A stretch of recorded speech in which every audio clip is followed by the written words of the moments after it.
A paz do Senhor, meu irmão, a paz do Senhor, minha irmã, seja bem-vindo ao nosso canal. Este aqui é o quarto vídeo da nossa série que estamos tratando sobre os dons espirituais e ministeriais. Neste quarto vídeo, a temática será dons de poder. Quero chamar sua atenção e te pedir, se possível, para que tu possas se inscrever no nosso canal, curtir, compartilhar, deixar aqui seu feedback, tá bom? Que Deus possa abençoar a sua vida. Vamos lá. Dons de poder. O texto que nós vamos utilizar está em 1 Coríntios, capítulo de número 12, versículos 4, 9 até o versículo 11, que diz assim: Ora, há a diversidade de dons, mas o Espírito é o mesmo. E há outro pelo mesmo Espírito a fé, e há outro pelo mesmo Espírito os dons de curar. E há outro a operação de maravilhas, e há outro a profecia, e há outro o dom de discernir os espíritos, e há outro a variedade de línguas, e há outro a interpretação das línguas. Mas um só e o mesmo Espírito opera todas essas coisas, repartindo particularmente a cada um como quer. Gostaria de deixar também mais um texto, mais um versículo aqui para reforçar essa temática, que está em 2 Coríntios capítulo 2, versículos 4 e 5. Diz assim: A minha palavra e a minha pregação não consistiram em palavras persuasivas de sabedoria humana, mas em demonstração do Espírito e de poder, para que a vossa fé não se apoiasse em sabedoria dos homens, mas no poder de Deus. O ponto focal desta lição, o ponto focal deste vídeo, desta temática de hoje é: os dons de poder são capacitações especiais em situações que demandam a ação sobrenatural do Espírito Santo na vida do crente. E também gostaria de falar agora sobre os 3 objetivos aqui deste vídeo e desta temática. Primeiro é definir o que significa o dom da fé. Segundo, evidenciar biblicamente os dons de curar. Terceiro, é discorrer a respeito do dom de maravilhas. Tá bom? Então, partindo aqui desta pequena introdução, podemos então avançar para o primeiro ponto. O primeiro ponto nosso aqui, vamos tratar sobre o dom da fé. O que significa dom da fé, a fé como dom também e exemplos bíblicos do dom da fé, tá bom? Então vamos lá. O primeiro texto aqui do dom da fé é 1 Coríntios capítulo 12, versículo 9. O que significa fé? Bom, na Epístola aos Hebreus, é bom te falar sobre isso, no capítulo de número 11, lemos que a fé é o firme fundamento das coisas que se esperam e a prova das coisas que se não veem. Essa é a definição bíblica sobre a fé, pois mostra a total confiança e dependência em Deus. Aprendemos com o texto do capítulo 11 de Hebreus, conhecido como a galeria dos heróis da fé, que Deus é poderoso para fazer todas as coisas, sendo a nossa fé em Deus fundamental para as operações divinas entre os homens. Então, o conceito de fé já está na Bíblia. Hebreus, capítulo de número 11. A fé é o firme fundamento das coisas que se esperam e a prova das coisas que se não veem. Por que das coisas que se não veem? Porque o cristão verdadeiro, ele não vive por vista, por aquilo que ele consegue ver, mas ele vive pela fé. O justo viverá pela fé. Segundo ponto, a fé como dom. O que a Bíblia diz sobre fé como dom? Primeiramente, essa fé como dom é distinta daquela que recebemos por ocasião da nossa conversão. A fé salvífica, que é a fé da conversão, a fé que a gente recebe no momento que a gente se converte, aceita a Cristo. Na verdade, a gente só aceita a Cristo por causa dessa fé que é recebida por parte do Espírito Santo. Exemplos de Romanos 10:17, Efésios 2:8. Igualmente, essa fé, como dom, também se distingue da fé evidenciada como fruto do Espírito, como Gálatas 5:22. O dom da fé é o quê?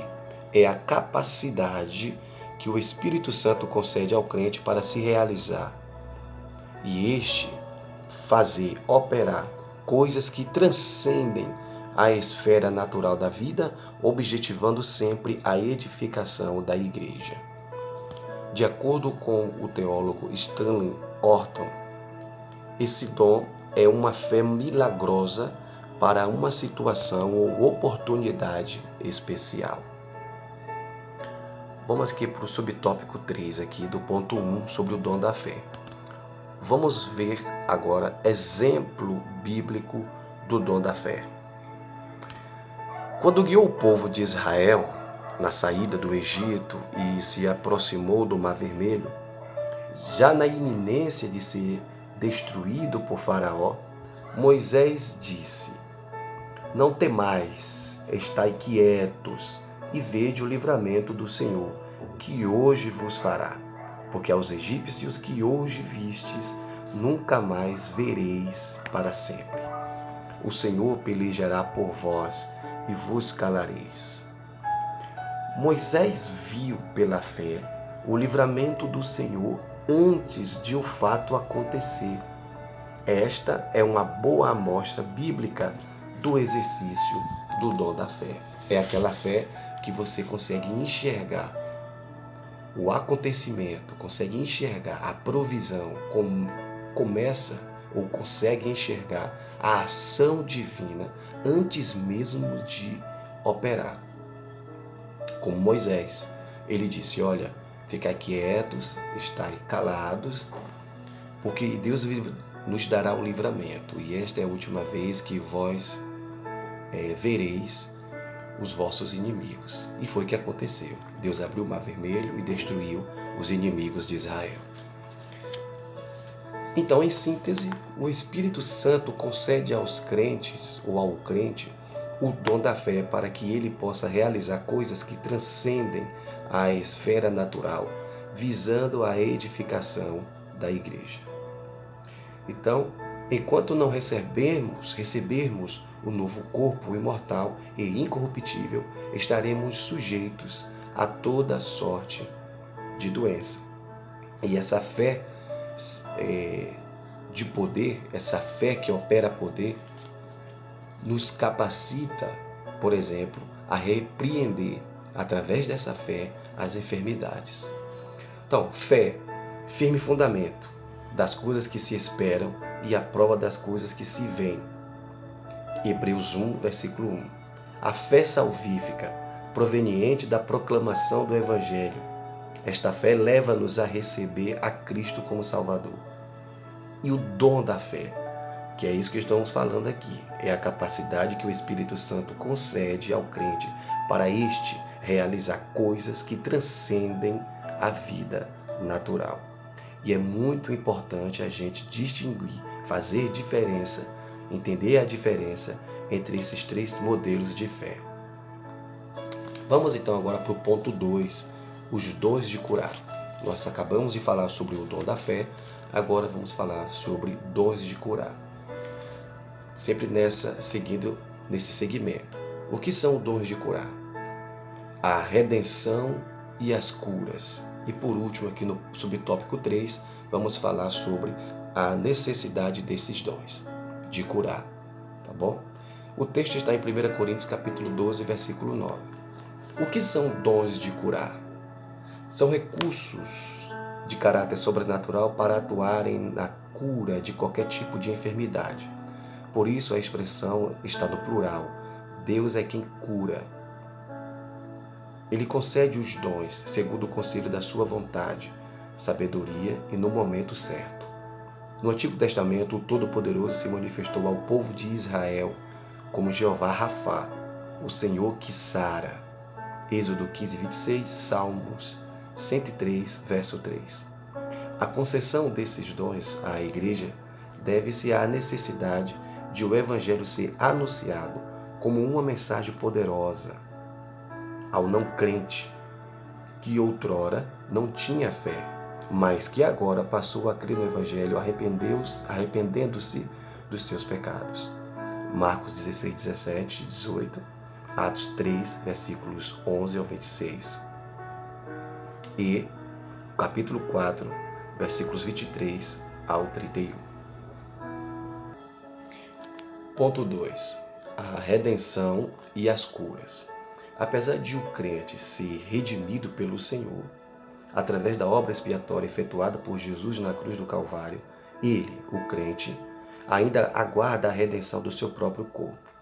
Quando o apóstolo Paulo tratou dos males que afligem a criação como resultado do pecado da humanidade, escreveu que não só ela, mas nós mesmos, que temos as primícias do Espírito, também gememos em nós mesmos, esperando a adoção, a saber, a redenção do nosso corpo. Romanos 8, 23.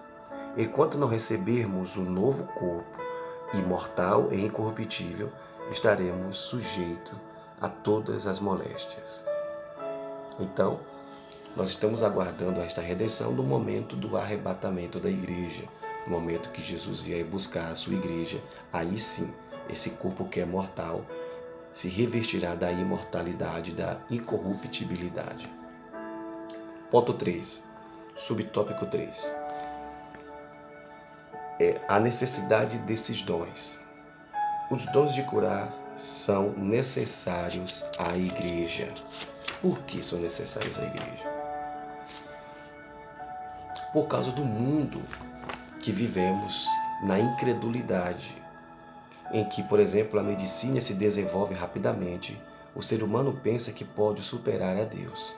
A humanidade precisa compreender a sua limitação e convencer-se da sublime realidade de um Deus Todo-Poderoso, que, em sua misericórdia e amor, concede sabedoria a homens e mulheres para multiplicar o conhecimento da medicina, visando o bem-estar de todos.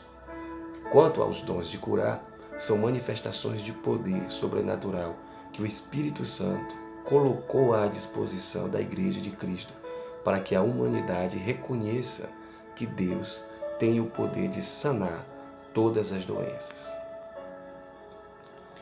Então, essa é a necessidade dos dons de curar no ambiente que nós vivemos. Por quê? Mediante as grandes tecnologias, mediante o avanço da medicina, muitas pessoas tornam-se incrédulas com relação a milagres, a realização de sinais e maravilhas por parte do Senhor. Alguns acreditam mais na medicina e na tecnologia avançada dos homens do que muitas das vezes na ação sobrenatural do Espírito Santo, operando curas, sinais e maravilhas. Então, em síntese aqui do tópico 2, existe uma variedade de manifestações do dom de curas. Sua concessão à igreja deve-se ao fato de que Deus quer dar saúde para seu povo. Trazendo aqui um subsídio sobre dons de curar, eu gostaria de falar o seguinte. No grego, as palavras dons e curas estão no plural. Alguns entendem que isso significa que há uma variedade de formas desse dom. Entre os que pensam assim, há quem entenda que certas pessoas têm o dom de curar um tipo de doença ou enfermidade, ao passo que outros curam outro tipo. Filipe, por exemplo, foi especialmente usado para curar os paralíticos e os coxos, em Atos 8, 7. Outros ainda entendem que Deus dá a uma pessoa um dom na forma de um suprimento de curas numa ocasião específica, ao passo que o outro suprimento é dado em outras ocasiões. Talvez a outra pessoa, mas provavelmente no ministério do evangelista. Ainda outros entendem que toda cura é um dom especial, isto é, o dom é para o enfermo que tem a necessidade. Logo, segundo esse ponto de vista, o Espírito Santo não torna os homens curadores, Pelo contrário, ele providencia um novo ministério de cura para cada necessidade, à medida que ele surge na igreja. Por exemplo, a virtude, o poder, que flui para dentro do corpo da mulher com fluxo de sangue, trouxe para ela um gracioso dom de cura. Mateus 9, versículos 20 ao 22. Atos 3,6 diz literalmente: o que tenho, isso te dou. Isso está no singular e indica um dom específico dado a Pedro para este dar ao coxo. Não parece significar que tinha um reservatório de dons de cura dentro de si, mas um novo dom para cada enfermo a quem ministrava. Isso está escrito no livro de Stanley Orton, A Doutrina do Espírito Santo no Antigo e Novo Testamento. Vamos falar então sobre o terceiro e último tópico, que é o dom de operação de maravilhas. O primeiro subtópico trata do seguinte: o dom de operação de maravilhas. O segundo subtópico, do ponto 3, sobre o dom de maravilhas, fala exemplos bíblicos. E terceiro, distorções do uso dos dons de curar e de operação de maravilhas. Vamos para o subtópico 1 primeiro. O dom de operação de maravilhas. Este dom realiza obras extraordinárias, além do poder humano. O dom de operação de maravilhas altera a ordem natural das ocasiões e das coisas consideradas impossíveis e impensáveis. Exemplos bíblicos. O ministério terreno de Jesus foi marcado por operações de maravilhas. O bom mestre repreendeu o vento e o mar, e estes logo se aquietaram. O nosso Senhor atestou por muitas vezes o seu poder sobre a natureza criada para a sua glória. Podemos destacar outros exemplos de operação de maravilhas do ministério de Jesus. Por exemplo, a ressurreição do filho da viúva de Naim, a ressurreição da filha de Jairo, a ressurreição de Lázaro, morto havia 4 dias. Nosso Senhor tem todo o poder sobre a morte, pois para Ele nada é impossível. Nosso Deus não mudou. O Pai Celestial deu dons à sua igreja, a fim de que ela atue no mundo moderno com poder e graça. Vamos ver algumas distorções, acerca desse dom de operações de maravilhas. Distorções do uso dos dons de curar e operação de maravilhas. O cristão não tem autorização divina para determinar, para decretar ou exigir a cura dos enfermos. A nossa relação com Deus não se dá em forma de barganha. Quem somos nós para exigir de Deus alguma coisa? Somos seres humanos limitados. Se não fosse a graça e a misericórdia de Deus, o que seria de nós? Como discípulos de Cristo, devemos rogar ao Pai buscando-o de todo o nosso coração para curar os doentes, pois a palavra de Deus recomenda que oremos pelos enfermos.